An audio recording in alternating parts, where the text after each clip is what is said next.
Okay, so now we are continuing our intraday trading lesson. Last time हम लोगों ने बात की कि छोटे से लॉस को कंट्रोल करो तो उसको आप कभी भी कवर कर सकते हैं। अब प्रॉफिट बुकिंग की बात हो रही है कि जब भी आपको प्रॉफिट बुकिंग करना है तो जैसे जैसे प्राइस बढ़ती जाए आप पार्ट प्रॉफिट बुकिंग करते चले जाएंगे। अगर आपके पास सिंगल बड़ा लॉट है तो आप स्विच करके उसको छोटे लॉट में ला सकते हैं फ्यूचर की केस में, और कैश की बात है तो तब तो आपके पास फ्रीडम है टुकड़े टुकड़ों में बेचने की। तो सबसे पहले बड़ा पार्ट, फिर छोटा और फिर सबसे छोटा पार्ट रखिए सबसे बड़े प्रॉफिट के लिए। और जहां आपको क्लैरिटी लगती है कि नहीं अब तो बहुत बड़ी तेजी आने वाली है तो फिर से आप एक बड़ी क्वांटिटी ऐड करें, लेकिन डिप में डिफेंसिव बाइंग करो और बहुत छोटा स्टॉप लॉस यूज़ करो। वो टेक्निक्स तो हमने कई बार डिस्कस की भी है तो उसको आप यूज़ कर सकते हैं। आगे हम उसको डिटेल में डिस्कस भी कर सकते हैं।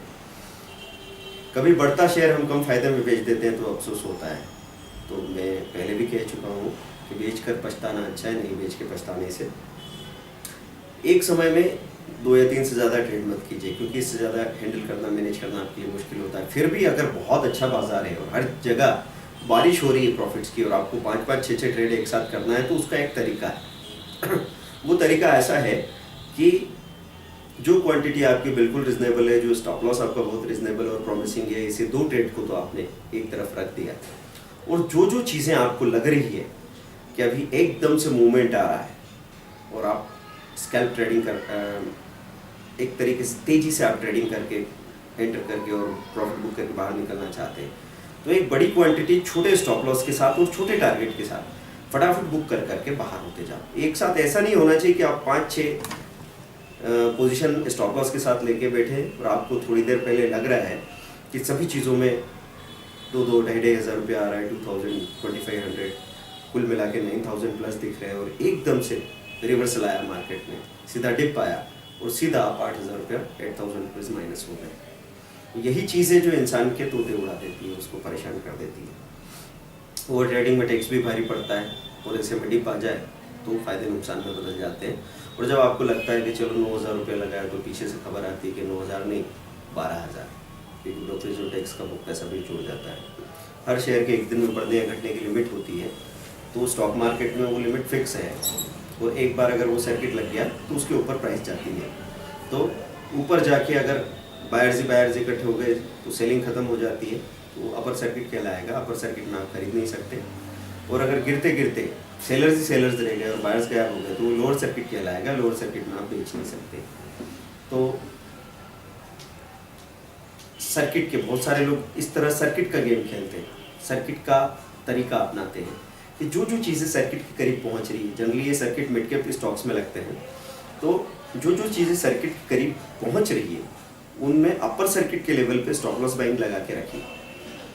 तो अगर 5 स्टॉक ऐसे लग रहे थे कि इनमें सर्किट लग सकता है तो 5 में उन्होंने स्टॉप लॉस बाइंग लगा के रखी और स्ट्रिक्ट स्टॉप लॉस लगा के रखे छोटी छोटी क्वांटिटी में, और उसमें से 2 में सचमुच सर्किट लग गया। सर्किट लगने के बाद वो सर्किट बना रहा आखिर तक, तो अगले दिन वो गैप अप ही खुलेगा। तो उन 2 स्टॉक्स में अगर वो लेके जा रहे हैं तो सीधा सीधा उनको 1.5%, 2% का मार्जिन मिल जाता है। सुबह खुलते ही, स्टॉक मार्केट खुलते ही पहले मिनट में, बल्कि पहले 10 सेकेंड में उसको बेच के बाहर हो जाते हैं। तो ये एक सर्किट का तरीका मैंने बताया आपको। यदि कोई शेयर बढ़ के नीचे की तरफ आ रहा है, कोई स्क्रिप कमोडिटी बढ़ के नीचे की तरफ आ रही है, उसको वॉच करते रहें। लेकिन सबसे बड़ी गड़बड़ कहाँ होती है, जैसे आपने देखा 3 दिन से कोई चीज़ आपके सामने गिरी, बहुत गिरी, आप उसको वहीं पे खरीद लेते हैं। तो अब वो अभी एकदम से नहीं बढ़ जाएगी, अब वो अगले 5-7 दिनों तक जैसा उसका बिहेवियर हो, 5-7 दिनों तक या 15-20 दिनों तक वो रेंज बाउंड रहेगी। वो रेंज बाउंड रहने के बाद जिस दिन उसमें बायर्स आए, जिस दिन उसमें वॉल्यूम आए, वो एवरेज के ऊपर जाए तेजी से और सेक्टर सपोर्ट कर रहा, उस दिन बाइंग कीजिए। क्योंकि मैंने लोगों को नुकसान यहाँ भी उठाते देखा है कि सही समय का मतलब जल्दी नहीं होता। बहुत सारे लोग किसी चीज़ को बहुत जल्दी खरीद के बैठ जाते हैं बॉटम में, और ऐसा भी नहीं कि वो उससे ज़्यादा नीचे गिरा हो, वो बैठा रहा वहाँ बॉटम में और बहुत दिनों तक मूवमेंट नहीं आया, तो आपका मन तो चंचल है। तो 5-7 दिनों में आपने एक्सपेक्ट किया हुआ था कि अच्छा खासा 5-10% मिल जाएगा, और वो 2-3% ऊपर गया फिर लुढ़क गया, 2-3% ऊपर गया फिर लुढ़क गया, तो आप थक गए देखते देखते। ये technically double bottom triple bottom बन रहा है। और जब सबसे अच्छा मौका आया, जहाँ से रैली शुरू होने वाली थी, थक के आखिरकार आपने वहीं पे चीज़ों को बेच दिया। जैसा अभी हम रिलायंस इंडस्ट्रीज में बात कर सकते थे कि किसी ने 860 870 पे बाय कर लिया, अब वो नीचे चला गया वापस 840 845, कभी 50, कभी 55, कभी 60 65, फिर 850, फिर 840, फिर 860, फिर वापस 845। तो आपका पेशेंस जवाब दे जाता है। फिर एक दिन जैसे ही 65 70 हुआ, आपने कहा अब गलती नहीं करूँगा, अब 70 पे आपने सेल किया और अगले दिन वो 900 पे दिखा। तो ऐसी चीज़ें मिस करते हैं आप। तो सही समय का मतलब जल्दी से खरीद के बैठ जाना नहीं होता। सही समय का मतलब ये फिशिंग जैसी एक्टिविटी है ट्रेडिंग। मतलब आप कांटे डाल के बैठे हो, आपको नहीं पता कि मछली कब आएगी, लेकिन जब भी आएगी, जब वजन लगेगा, तब आप ट्रेड में एंटर करेंगे और तब आपको प्रॉफिट मिलेगा। ये सुबह शाम जाके पूछना क्या ले लूँ, क्या बेच दूँ, ये बुरी आदत है। चुपचाप बैठो, सांस ले लो। यानी कोई पूछता है आती, क्या ले लूँ, क्या ले लूँ, क्या दिख रहा है, सांस ले लो। मेरे पास भी जो ट्रेडर सबसे ज़्यादा नुकसान उठाते हैं वो ऐसे ट्रेडर हैं कि उनके दिन में 3 बार फ़ोन आ जाते हैं। जैसे सुबह से कोई टिप्पणी आई अभी तक, कब भेजोगे, अभी कुछ ले लूँ क्या, वो उनको नुकसान होते हैं। क्योंकि कुछ नहीं करने से आपका कुछ बिगड़ नहीं रहा है, लेकिन गलत करने से आपकी कैपिटल में से चीज़ें जा रही है। तो कभी कभी इस तरह का डिस्कशन होता है कि 10,000 रुपये मिल जाए या 10,000 रुपये लग जाए, एक ही बात है। एक ही बात नहीं है। 10,000 रुपये आपको नहीं मिले और मौका चला जाए तो आप आराम से घर जा सकते हो, शक्ल दिखा सकते हो, आराम से सो सकते हो। लेकिन अगर आपके 10,000 रुपये में से 1,000 रुपये रोज जा रहे हैं या 10,000 रुपये माइनस करके घर जा रहे हैं, तो फिर आप सो नहीं पाओगे। और आपके 10,000 ऐसे 10 दिन तक चले गए तो लाख रुपया खत्म और घर बैठना पड़ेगा। तो दोनों बातें एक कतई नहीं है। यदि कोई शेयर बढ़ के नीचे की तरफ आता है तो उसको देखते रहो, फिर उसमें मूवमेंट आने का इंतज़ार करो। और जब उसमें वो मूवमेंट आए, बाइंग मूवमेंट, टेक्निकली उसमें वो बात बने, तब जाके ऑप्शन में बाइंग करो। कल जो शेयर बहुत बढ़े उनमें ट्रेडिंग रिस्की हो सकती है, तो आप सेकंड या थर्ड ऑप्शन को देखो कि जो चीज़ें नीचे से ऊपर की तरफ आ रही है उनमें बाइंग करो, और जो चीज़ें ऊपर से नीचे की तरफ आ रही है उनमें सेलिंग करो। हाई पर शेयर ले और लेके बैठ जाए। मतलब लोग स्टॉक्स में डिलीवरी उठाते नहीं है, डिलीवरी चिपक जाती है। डिलीवरी वो गए और उन्होंने ये सोच के लिया कि चलो चीज़ मैं ले लेता हूँ, आज ये सेक्टर अच्छा है, ये अभी प्रॉमिसिंग लग रहा था, सब लोग चिल्ला भी रहे थे चैनल पे। तो ऐसा है कि जो चीज़ भाग रही है उसके लिए सब लोग बोलने लग जाएंगे। जैसे आपने देखा होगा कि सोना जब 32,000 हुआ तो 35,000 40,000 के टारगेट्स आने लगे और आप घर घर में बातें होने लगी कि यार सोना 40 हो जाएगा, सोना 40 हो जाएगा। और आपको लगा सब बोल रहे हैं तो फिर वही होगा, और यही तो नहीं होता है। तो हमको क्या देखना है, कोई चीज़ हमने इंट्राडे के लिए बाय की ऊपर के लेवल पे, तो वहाँ तो स्टॉप लॉस बहुत ज़रूरी था कि आपने कोई चीज़ 850 से आपके सामने 880 गई, वहाँ पे बाय कर लिया। अब 880 से वो 890 900 जा रही तो ठीक, नहीं तो 875 और 70 आए तो फटाफट बाहर निकलो। लेकिन आपने देखा वो चीज़ नीचे आ गई तो आप लेके बैठ गए कि नुकसान में कैसे बेचूं। अब वो लुढ़कते लुढ़कते 850, फिर एक दिन आपने देखा 840 आया तो बोले ठीक है यार, थोड़ा बहुत ऊपर नीचे होता ही है, ये तो मार्केट है, यहाँ तो ये सब चलता है। अब 840 तक तो आप में बड़ी ताकत थी, 840 से वो फिर 815 आ गया तो आप बोलते अरे यार बहुत नीचे आ गया, क्या हो गया इसमें। और एक दिन जब मार्केट में तीसरी कैंडल बनती है, वो सबसे बड़ी बनती है, उस दिन जब आपने 770 देखा तो फिर आपके मुंह से गाली निकली, यार अच्छा खासा फंस गए यार, इससे तो वहीं निकल जाते तो अच्छा था। तो ये गड़बड़ क्यों हुई कि आपने लिया था इंट्राडे के लिए और उसको डिलीवरी बना डाला। तो डिलीवरी के लिए अगर आप शेयर उठा रहे होते तो फिर आप दौड़ती हुई ट्रेन पे नहीं चढ़ते। फिर आप ये चीज़ देखते कि जो पिछले हफ्ते पिछले महीने में जो सबसे अच्छी गिरी है वो चीज़ मैं उठा के रख लेता हूँ, और अभी हो सकता है 5-10 दिन तक ये हिले भी नहीं, लेकिन अल्टीमेटली ये ऊपर जाएगी तो मुझे 5% मिल जाएगा, मैं बेच के बाहर आ जाऊँगा। तो ये चीज़ को समझना है। फिर दूसरी बात, बढ़ने और गिरने के जो तरीके हैं उस पर बात कर रहा हूँ कि कोई स्टॉक, कोई शेयर या कोई कमोडिटी, जब स्टॉक की बात करें तो 1% तक जब गिरता है तो बड़े तमीज़ से गिरता है, ऐसे धीरे धीरे जाता है कि आपको लगता है कि ओके कोई बात नहीं।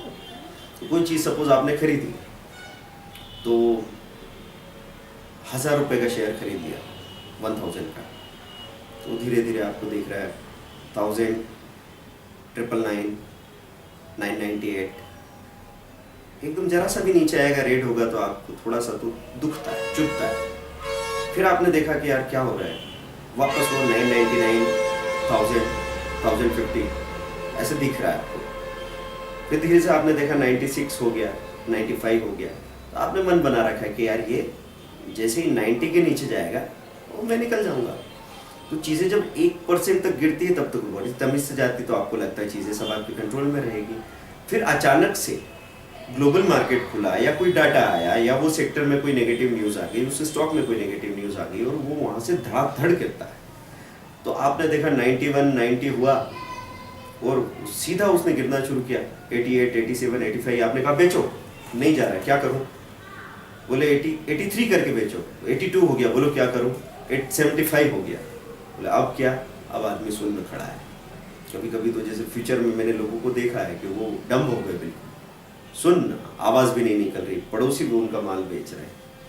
तो इस तरह की स्थितियाँ बनती है। इसलिए जब तक वो चीज़ तमीज़ में है, मतलब 1% के दायरे में है, तब तक आप अपना डिसीजन लेके, अगर आपको लगता है कि नहीं चीज़ें गड़बड़ हो सकती है तो क्वांटिटी कम कर दो। अगर आप फ्यूचर में हो, एक फ्यूचर बेच के कैश में आ जाओ या फिर उसको हेज कर लो, पुट खरीद लो उसके साथ में, जो भी आप कर सकते हो उस वक्त। लेकिन बैठ के ऐसे इंतज़ार करने से कुछ होगा नहीं। यहाँ पे फ्लेक्सिबिलिटी चाहिए और तत्काल डिसीजन मेकिंग सीखना है। आप नहीं सीखेंगे तो बाजार आपको सिखा देगा, लेकिन तब तक सीख लेना जब तक आपके पास बाकी कुछ करने को रहे। मतलब यहाँ लोगों को रास्ते तो मिल जाते हैं, लेकिन तब मिलते हैं जब उनकी टांगें कट चुकी होती हैं। तो हमको किसी भी शेयर से हमेशा की मोहब्बत या नफरत नहीं करना है कि एक दिन लिया स्टॉप लॉस टूट गया, 2 दिन लिया स्टॉप लॉस टूट गया, आपने कहा हाथ ही नहीं लगाना, बिल्कुल ही बेकार चीज़ है, मैं तो इसको पसंद ही नहीं करता। या फिर कोई चीज़ में 2 दिन आपने पैसा कमा लिया तो तीसरे दिन टर्मिनल खुला उसके पहले ही जाके कूद पड़े आप। एक दिन 200 शेयर खरीदे थे, 1000 रुपया मिल गया था, दूसरे दिन 500 खरीदे थे, 2500 मिल गया था।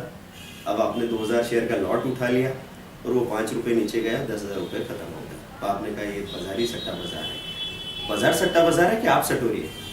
समझो इस बात को कि क्या कर रहे हैं हम लोग। हम लोग अगर किसी और बिजनेस में या जॉब में होते तो क्या हम तीसरे दिन अपने सैलरी में बढ़ोतरी मांगते हैं? या आप एक दुकान पे खड़े रहते हैं 2 साल तक और वहाँ पे रोज अगर 2000 रुपये का मुनाफा होता है तो 2-2,500 ही रहता है ना, उसको हम अगले दिन 5000 तो बनाने नहीं चाहते। तो अगर आपको ये बिजनेस लगता है तो यहाँ पे किस तरह का तमाशा हमने लगा रखा है। तो मंदी में जैसे तेजी में खरीदने का सौदा हम नीचे लगा के रखते हैं बाइंग के लिए, वैसे मंदी में बेचने का सौदा ऊपर लगा के रखो। जैसे आपने चार्ट खोला, आपको दिख रहा है चीज़ें गिर रही है, तो जैसे अभी आज मैंने निकल का कॉल दिया था, निकल में मैंने वो 877 था और 882 पे उसका एवरेज था, एटीपी था, तो मैंने 877, 79 पे सेलिंग बोली, 82 पे स्टॉप लॉस लगाया। तो डिफेंसिव सेलिंग किया आपने। कई बार ऐसा होता है कि आपने अगर 77 पे सेलिंग कर दी तो आप 880 पे स्टॉप लॉस लगाएंगे। एक लहर में वो 880, 81 तक गया और एवरेज के नीचे से ही वापस पलट गया, तब तक आप तो बाहर हो गए ना। तो आपको करना क्या चाहिए कि थोड़ा सा बेस्ट प्राइस पे बेचोगे और उससे ऊपर का स्टॉप लॉस लगाओगे 83 का या 82 का, तो आप बाल बाल बच गए और चीज़ें वापस नीचे आ गई, आपने पूरा मुनाफा कमा लिया। और मंदी में लोगों को सबसे बड़े नुकसान हुए। मंदी में लोग समझ नहीं आती, तो मंदी में पहले से प्रॉफिट बुकिंग ऑर्डर लगा के रखिए, क्योंकि मंदी बहुत तेज़ी से बाउंस करती है। नीचे आया एकदम से चीज़ें नीचे जाती है और एकदम पलट के ऊपर आ जाती है। तो आपको जो लो दिखता है वो कभी नहीं मिलता और आप उस लो के लालच में फंस जाते हो कि मुझे वही प्राइस मिले। तो आपने देखा 890 से कोई चीज़ गिरी और एकदम से 875 आ गई और 75 पे आपने कहा लो, इतने में 878 दिख रही, तो 78 लो। और नहीं इच्छा हो रही है कि नहीं मैं इससे भी बेटर प्राइस मिल सकती है, तो 100 में से 60 शेयर्स का प्रॉफिट तो 78 पे बुक कर लो और बाकी 40 का 72 कर लेना, कोई दिक्कत नहीं है। और स्टॉप लॉस को ट्रेल करते चले जाओ। हर रोज़ टर्मिनल छोड़ते वक्त अपना ट्रेडिंग रिकॉर्ड चेक करो। ट्रेडिंग रिकॉर्ड चेक करने से आपको हमेशा पता लगता है कि आप किस तरह की ट्रेडिंग कर रहे हैं, आपने कब कब ट्रेड डाले, कितने ट्रेड डाले, किस क्वांटिटी में डाले और अभी गलती से क्या माइनस प्लस है वो भी पता लग जाए। और जैसे ही आपको फ़ायदा नुकसान दिखता है तो आपकी डिसीजन मेकिंग को बहुत ज़्यादा मदद मिलती है। जैसे किसी व्यक्ति को यहाँ इतनी तेज़ी से प्रॉफिट्स बढ़ते हैं कि अभी लास्ट टाइम आपने देखा था एक बार अल्टर F6 करके, तो आपको पता चला 800-900 रुपये मिले। फिर अल्टर F6 करके देखा तो आपने देखा 1300 रुपये मिले, और कब वो 2500 रुपया हो गया आपको पता भी नहीं चला। उसके बाद दोबारा जब आपने खोला तो वापस वहीं पे उसी लेवल पे वो 1500 रुपये के लेवल पे खड़ा है। तो यहाँ दिक्कत इस बात की प्रैक्टिकली आती है कि जब आप किसी ब्रोकर के यहाँ जाके काम करते हैं और जब आप उससे बार बार कहते हैं कि मेरा हुलिया देखना, अल्टर F6 करके देखना, तो ऑपरेटर चिढ़ जाता है। तो उस चक्कर में हम लोग झिझकने लगते हैं। और इसीलिए मैं आप लोगों से कहता हूँ कि अगर आपको एक अच्छा ट्रेडर बनना है तो आप बोलते हैं मुझे ट्रेडिंग ऑपरेशन नहीं आते, मेरे घर पे कंप्यूटर नहीं है, मेरे यहाँ नेट कनेक्शन नहीं है, तो साल का लाख रुपया खत्म कर सकते हो आप। 20,000 रुपये का कंप्यूटर नहीं खरीद सकते, 500 रुपये 1000 रुपये का नेट प्लान नहीं ले सकते, जिससे आपकी पूरी फैमिली को हज़ारों तरह के फायदे होने वाले हैं। हम बताएंगे क्या फ़ायदे हो सकते हैं। तो किसी भी चीज़ में जो तैयारी आप कर सकते हो, जो आपको करना चाहिए, वो बिल्कुल कीजिए, क्योंकि हर रोज़ एक ऑपरेटर के भरोसे रहने की वजह से आप या तो 1000 रुपया कम कमा रहे हो या 2000 रुपया नुकसान लेके आ रहे हैं। और कई सारी चीज़ें जो आपको सीखनी चाहिए, जो आपके कंट्रोल में होनी चाहिए, वो आपने सीखी नहीं।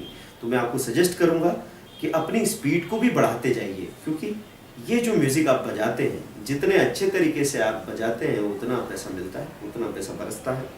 तो आपकी उंगलियां सही चलनी चाहिए। तो ट्रेडिंग के लिए मैं आपसे ये कहूँगा कि आपके अंदर जो घबराहट होती है, विचार बहुत चलते हैं, आप घबराते हैं, वो तो स्थिर रहे और उंगलियां तेज चले। लोगों की हालत ये है कि उनके अंदर सब कुछ तेज चलता है, सांसें तेज चलती है, थॉट्स तेज चलते हैं, वो घबराते बहुत है, पर उंगलियां धीरे चलती है। इसका उल्टा प्रैक्टिस करना हो जाएगा, प्रैक्टिस से कोई दिक्कत नहीं है। तो रोज अपना ट्रेडिंग रिकॉर्ड चेक करें। स्टॉक मार्केट के केस में अगर आपका फ्यूचर है तो फ्यूचर को आपने रख लिया तो ब्रोकरेज तो वही सेम लगने वाली है, लेकिन अगर आपने डिलीवरी उठा के रख ली तो बिल्कुल कैलकुलेट करके रखना कि आप उसका कितना ब्रोकरेज टैक्स पे करने वाले हो। कभी कभी ऐसा हुआ कि लोगों ने 1000 रुपये का शेयर था और वो 892 बंद हो रहा है, 992 बंद हो रहा है, मतलब 8 रुपये नीचे बंद हो रहा है। तो सोच रहे हैं कि नुकसान हो रहा है, ये सोच के वो घर ले गए। अब घर ले गए तो उनको ये पता नहीं कि 10-12 रुपये के आसपास ब्रोकरेज टैक्स लग जाएगा, और वो चीज़ अगर कल इसी लेवल पे खुल गई या 1000 रुपीज़ के लेवल पे भी खुल गई जो कल का प्राइस था, तो भी आप नुकसान में हो। तो ब्रोकरेज और टैक्सेस का कैलकुलेशन उंगली पे गिनना सीख लीजिए। तो अगर जब 5 पैसे की ब्रोकरेज है, मैं ऐसे बताता हूँ, जैसे 100 रुपये का स्टॉक है और 0.05% ब्रोकरेज है, तो 100 रुपये पे आपका जो ब्रोकरेज लगेगा 10 पैसा और डिलीवरी में 1 रुपया। 200 रुपये पे 20 पैसा, डिलीवरी में 2 रुपया, और उसका आधा टैक्स जोड़ लीजिए। इस तरीके से फटाफट उंगली पे, क्योंकि आपको इतनी फुर्सत नहीं है, इतना समय नहीं मिलेगा कि आप कागज़ पे लिख के कैलकुलेट कर सको। तो अगर बार बार इस चीज़ को कैलकुलेट करोगे, इसके लिए मैं अलग से एक लेसन बनाने वाला हूँ, तो आप समझेंगे उस चीज़ को, वहाँ तत्काल डिसाइड करके और प्रॉफिट को बुक करो। शॉर्ट सेलिंग के अगर शेयर रह गए, कई बार तो आपका ऑनलाइन अकाउंट है तो उसमें ये फ़ायदा है कि वो अपने आप वो 3.10 3.15 पे पूरा स्क्वायर ऑफ कर देते हैं, और आपने इंट्राडे बोल के लिया है तो वो पोजीशन आगे नहीं कैरी होगी। लेकिन बाकी दूसरे ब्रोकर्स के यहाँ पे ये पॉसिबल हो सकता है कि अगर आपने नहीं बोला बेचने को तो वो नहीं बेचेंगे, अगर आपने नहीं बोला खरीदने को वो नहीं खरीदेंगे, और गलती से अगर आपके शेयर शॉर्ट रह गए तो वो तीसरे दिन ऑक्शन में चले जाएंगे। तो उसमें आपको कितना नुकसान होगा वो आप भी नहीं जानते, क्योंकि उसमें जो पेनल्टी लगती है, जिस तरीके से वो खरीदते हैं, तो ±20% तक का नुकसान आपको हो सकता है। होता है, ज़रूरी नहीं है। तो गलती से जो शेयर आपके माइनस रह जाते हैं वो इसलिए रह जाते हैं कि जब भी आप टर्मिनल छोड़ते हैं, आपको आदत नहीं है कि आप अपना ट्रेडिंग रिकॉर्ड चेक करें। पहली बात, F3 से ऑर्डर बुक चेक करें, जो पेंडिंग ऑर्डर बेकार रह गए हैं उनको हटाओ, और ट्रेड बुक में एफिट करके चेक करो कि सारे ट्रेड्स हो गए कि नहीं, वो पूरी क्वांटिटी में हो गए कि नहीं। ठीक है, शुरू में डे ट्रेडिंग छोटे पैमाने पे ही करें। तो शुरू में आपको ये चीज़ सीखनी होती है कि छोटे पैमाने पे काम करके और एक सिस्टम को डेवलप करो, जैसे मैकडोनल्ड ने किया है कि उन्होंने एक जगह पे अपने रिटेल स्टोर को सक्सेसफुली चलाया, साल भर 2 साल चलाया, उसकी रेसिपीज डेवलप की, उसके सिस्टम को डेवलप किया, और फिर उस सिस्टम को स्केल अप कर दिया। फिर वैसे 50 स्टोर हुए, 100 स्टोर हुए, हज़ारों स्टोर्स हो गए, और वो लाखों रुपए, अरबों रुपए कमा रहे हैं। तो हमको भी वो चीज़ सीखना है अगर हम रियल बिजनेसमैन बनना चाहते हैं। लेकिन हम रियल बिजनेसमैन तो है नहीं, तो हमारी गेमलर वाली अगर आदत बन चुकी है कि आज 1000 ले लिया, कल 2000 ले लिया, परसों 10,000 रुपये कमाने उठ के चले आए, तो 10,000 अगर लेने आ रहे हो तो 20,000 रुपये जाने के पूरे चांसेस हैं, क्योंकि जितने बड़े पाइप से पानी अंदर आ सकता है उतने ही बड़े पाइप से पानी बाहर भी जा सकता है, क्योंकि पाइप तो आपने बड़ा ले रखा है। तो आप उस बात को समझें। और यहाँ पे ये चीज़ देखना है कि और कामों में जितना काम करेंगे अच्छी बात है, आराम हराम है, लेकिन यहाँ वो बात नहीं है। यहाँ जितना चुपचाप बैठ सकेंगे उतनी ही आप में मैच्योरिटी है। यहाँ पे लाल नीला जो भी हो रहा, लेकिन मैं तभी काम करूँगा जब काम करने का रीज़न आएगा। रीज़न मीन्स जैसे मैंने आपको पैरामीटर्स बता रखे कि बाइंग के पैरामीटर से आधा % से ऊपर है, बायर ज़्यादा है, ATP के ऊपर चला गया, सेक्टर अच्छा चल रहा है, टाइम ठीक है, बाय करो। अगर ऐसा कोई कारण नहीं है और कोई क्लैरिटी नहीं हो रही तो फ्रस्ट्रेट होने की कोई ज़रूरत नहीं। गाने सुनो, चार्ट देखो, बीच बीच में स्टडी करो, इधर उधर की बातें करो, ब्रोकर की चाय पियो, मस्त रहो। आपने कौन सा लोन ले रखा है जिसके लिए आप परेशान हो रहे हैं? और लोन ले भी रखा है तो मैं आपको ज़्यादा सचेत रहने को बोलता हूँ, क्योंकि लोन का ब्याज भी भरना है, ऊपर से कैपिटल ख़त्म हो गई तो कैपिटल भी भरना पड़ेगी, तो पैसा नहीं मिलेगा चलेगा। मैं आगे आपको एक बहुत अच्छा सेशन दूंगा जिसमें मैं आपको बताऊंगा कैसे किसी व्यक्ति ने एक एक शेयर की ट्रेडिंग से काम शुरू किया और साल भर के अंदर कैसे वो 500 शेयर्स की ट्रेडिंग से उसने एक दिन में 1,10,000 रुपये बनाया।